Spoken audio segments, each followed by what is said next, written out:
A friend is asked to explain the meaning of the mantra Om Mani Padme Hum.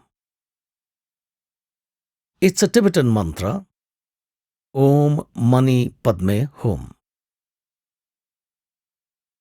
I have sought to know the meaning of this mantra from Buddhist monks many times.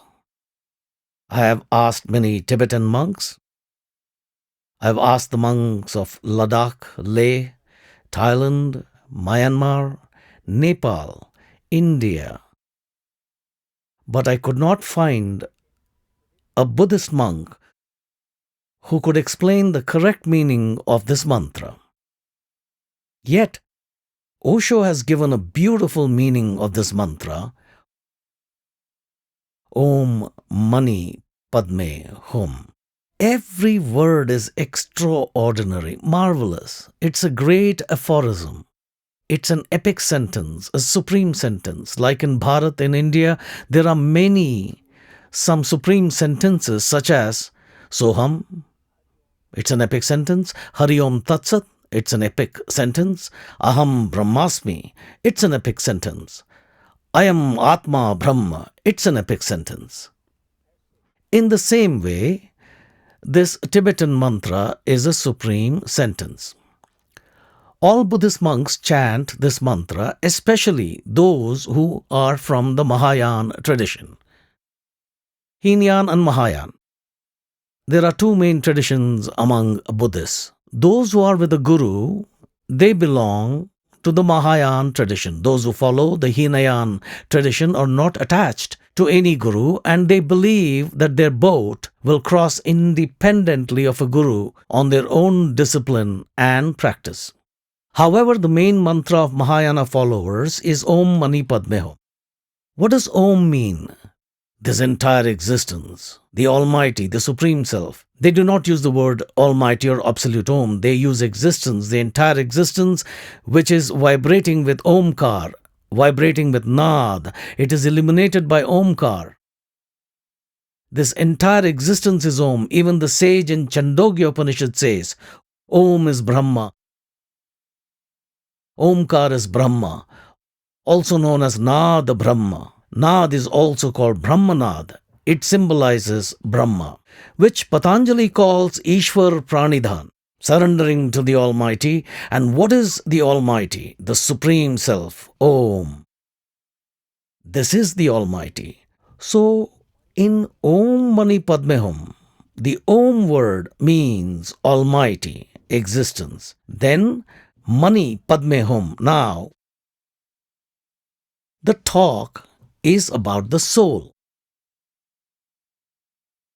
That Omkar is present in every body as a soul. Every body has a soul. But how does it appear? The soul appears as Mani Padma. But what is the form of appearance? Now he describes it, Mani Padma, diamond in the lotus, which is the 10th door, Shivanetra. Those who have done Nirati Samadhi, they have seen that in the center of the inner sky, in the middle, there is a brilliant star. Tibetan mystics have called it Mani. It's called the lotus. It's also called the blue pearl. It's been called a diamond too. So that point is known as Mani. Om Mani. Then Padma meaning, such as the rishis and sages of Bharat have called it, the 1,000-petal lotus. So it's a lotus. And in the center of the lotus is the Mani. In Nirati Samadhi, you may have seen that the 1,000-petal lotus has flowered. In the middle of it is a star-like brightness, about which the saints have said that there is a bright lamp burning. There is no lamp, but there is a burning lamp there. Ghat ghat deepak bare, lakhe nahi andh hai. Lakat lakat laki, pare kate, jam ke fand hai. There is a light of God inside every person. That's what it means. But it's not visible in two blind eyes. If you try to see, your eyes will open immediately and the noose of death will be cut. There is light. Where there is the light of the money, the diamond. It is in a way at the center of the flower. Around it is the 1,000-petal lotus. It is called as the mystic rose or magic rose by philosophers of the West, and Indian philosophers or saints of India have called it the 1,000-petal rose. It has been called by many names.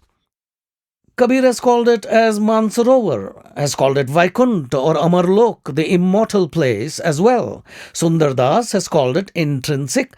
There are many, many names. The same thing is called by Tibetan mystics as Padma. Padma, they call the blue lotus as Padma. And what other name have they called it by? Such as Om is the symbol, the emblem of Paramatma, the divine, the absolute self. In the same way, Hum is the symbol or emblem of the soul. Therefore, in Oshodhara, we use the mantra Om, Hum. Om is the Supreme Self and Hum is the soul. You can say that this is the summarization or abbreviation of the Tibetan mantra. In the middle, Mani Padme Hum. A long mantra for chanting is fine, but it is not convenient for sumiran, reminiscence of the Supreme Self. Therefore, I have chosen Om Hum. Om means the Supreme Self and Hum is the soul.